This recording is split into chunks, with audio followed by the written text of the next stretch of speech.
But since most of you here know so much more about my brother than I did, I'm going to tell you some things you didn't know as a younger brother, and he deserves it, believe me. So I think a lot of you might not have known that Steve, when he was born in San Diego, and we, kids, Sharon and Steve and I were farmed out because my mother was a single nurse, and To your mouth. well, it's the tears. So anyway, Okay. but it was just one emotion that he said to me one time. He said, "I missed Mom so much. I would go into the closet and smell pants." But I just thought perhaps some of that background is incredible when you think of where we came from and where he went. So then we had moved along a number of ways. We ended up in Berea, Virginia. Now, there's nothing wrong with Berea, Virginia, but we lived in a little shack without water and without electricity and without houses. And we thought it was great. We didn't know anybody lived any different than that. But the difficult part for Steve is by the time he was 10 and my mother had 6 kids, he became the man of the house when Papa, who was a traveler and a bad actor, was gone.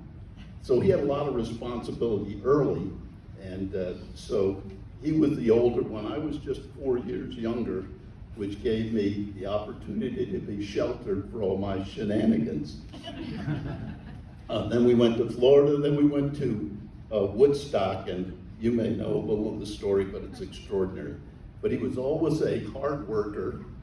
He loved golf, and my dad was just married to the golf club as a avocation, as a steward more than anything else. And Steve helped us carry that through the years. Even up here in Alaska, he was still a board member and president of the golf club for 50 years.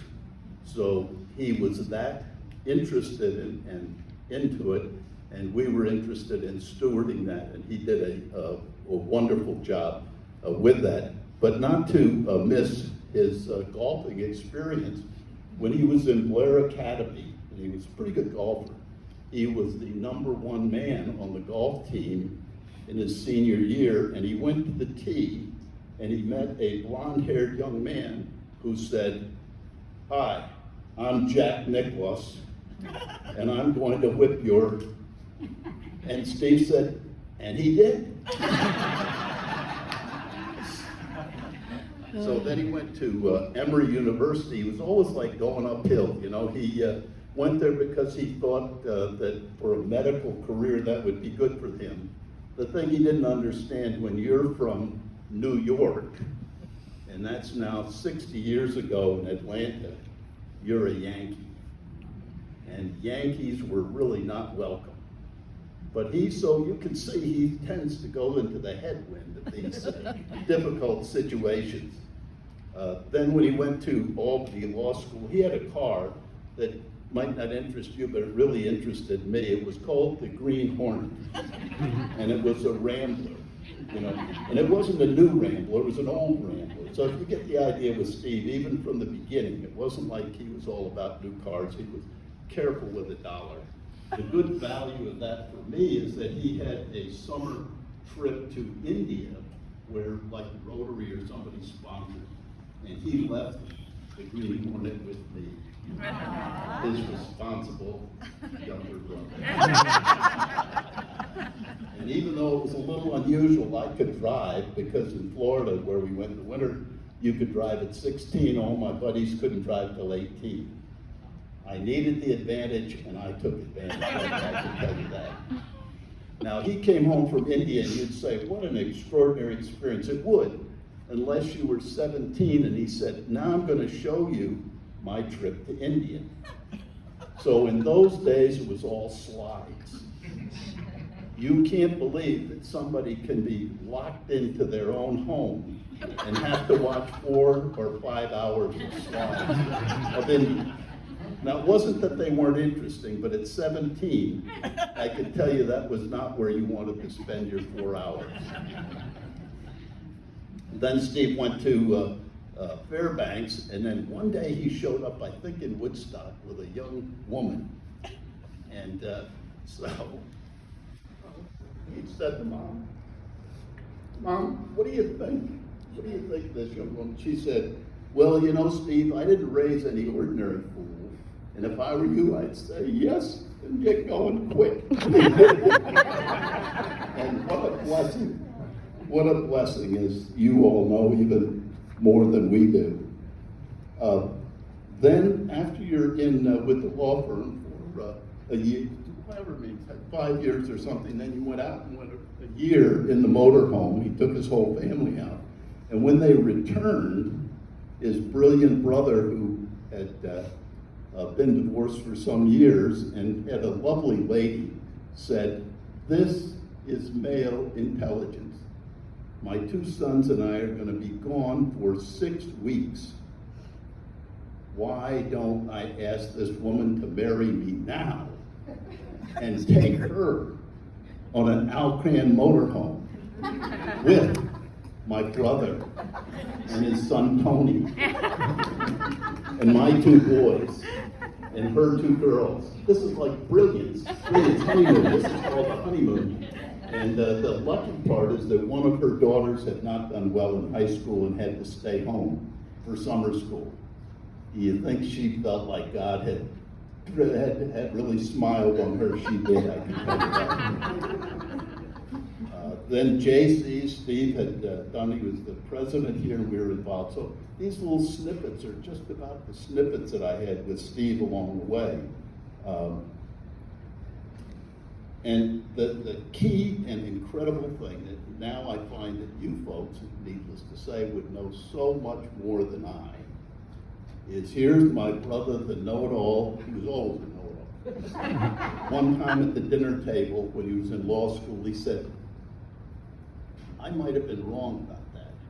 The entire family dropped our forks, stood up, and gave him a standing ovation. Marked it on the calendar. And then he reminded us that he said, I might. But he, and I just learned today that I thought Fred Steenmeyer was like a personal long business friend, because he just gave me these things in snippets.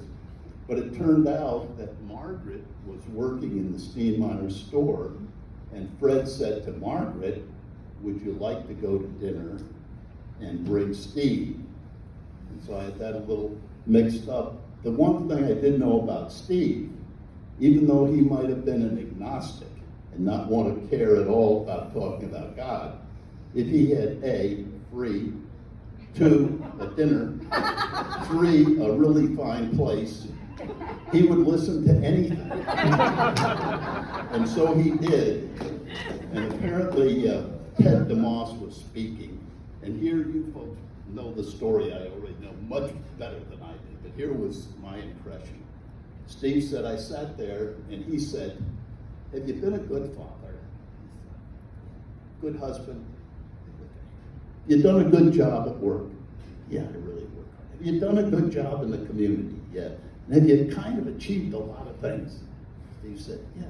And he said, are you sitting there wondering, is that all there is? And he said, yeah. So he said, you know what? It's just the way God made us. You can achieve anything in the world that you want to achieve, and there's going to be one little spot that's empty, and you're not going to be satisfied. And he said, do you know what that spot is? Again, this is only what I've heard. He said, God. And Steve said, maybe a little different, oh, damn it. And then from then, and then I find out that right here is Pastor Tom, who was involved with that Bible study. So he went to a Bible study, and And I can tell you, for a brilliant man, brilliance is certainly no friend of Christianity. And his entire time was ready to challenge, and probably and Pastor Tom gave me a little insight about that, and it sounds like a challenge, but it's so incredible to this community, to the fact that my brother, the brilliant attorney, everything in life found God right here. Amen.